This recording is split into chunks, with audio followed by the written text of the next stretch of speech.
এই মেট্রো রেলে কি আমি চড়বো? শুধু আমরা সরকার চড়বে? শুধু আমাদের মন্ত্রীরা চড়বে? নাকি আন্দোলন করতে হবে দফা? কোটা আন্দোলনকারী থেকে শুরু করে দেশবাসীকে একটু বললাম যে একটু ধৈর্য ধরতে হবে।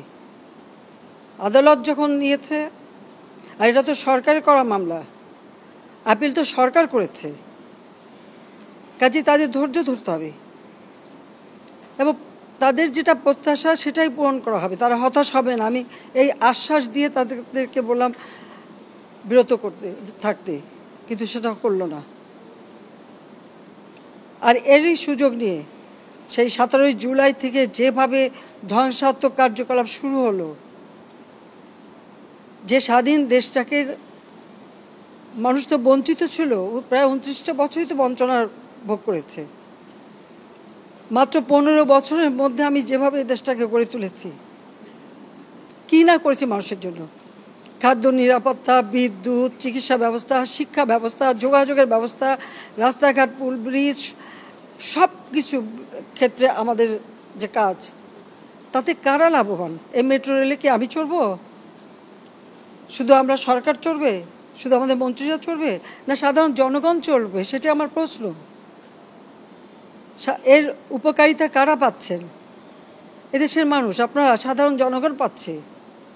তাহলে এর উপর এত ক্ষোভ কেন? সেটাই আমার প্রশ্ন, যে আমরা বারবার অনুরোধ করা সত্ত্বেও আন্দোলন, কোটা বিরোধী আন্দোলন। এরপরেও হাইকোর্ট, উচ্চ আদালত রায় দিল। আমরা বারবার কথা বলেছি, বোঝাতে চেষ্টা করেছি। এমনকি এই কোটা আন্দোলনকারী তাদের সাথে আমরা আমাদের মন্ত্রীদের পর্যন্ত বসালাম। একটা কথা বলে যায়, ফিরে যায় আরেকটা করে। যে দাবি তারা করেছিল, সমস্ত দাবি শুধু মানা না, তার থেকে বেশি আমরা দিয়েছি, হাইকোর্টই দিয়ে দিয়েছে। তারপরেও কিন্তু এখন থামেনি। কেন থামেনি?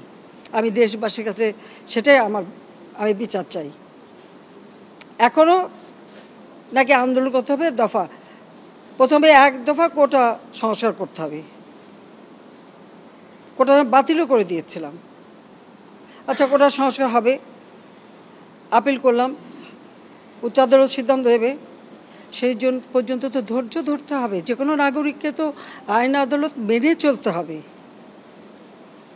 সেটা না, ওই এক দফার পরে আসলো 4 দফা, তারপর আসলো 6 দফা, তারপর আসলো 8 দফা, তারপরে আবার 4 দফা, আবার ওই 4 দফাও হবে না, আরও 8 দফা।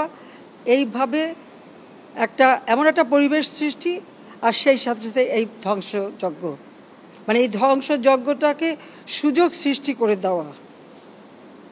ক্ষতিকার হলো আজকে মেট্রো রেল বন্ধ, কারণ এই স্টেশন যেভাবে ধ্বংস হয়েছে, এটা সম্পূর্ণ ডিজিটাল সিস্টেম, ইলেকট্রনিক সিস্টেম, সম্পূর্ণ মডার্ন। এটা তো কতদিনের ঠিক হবে আমি জানি না।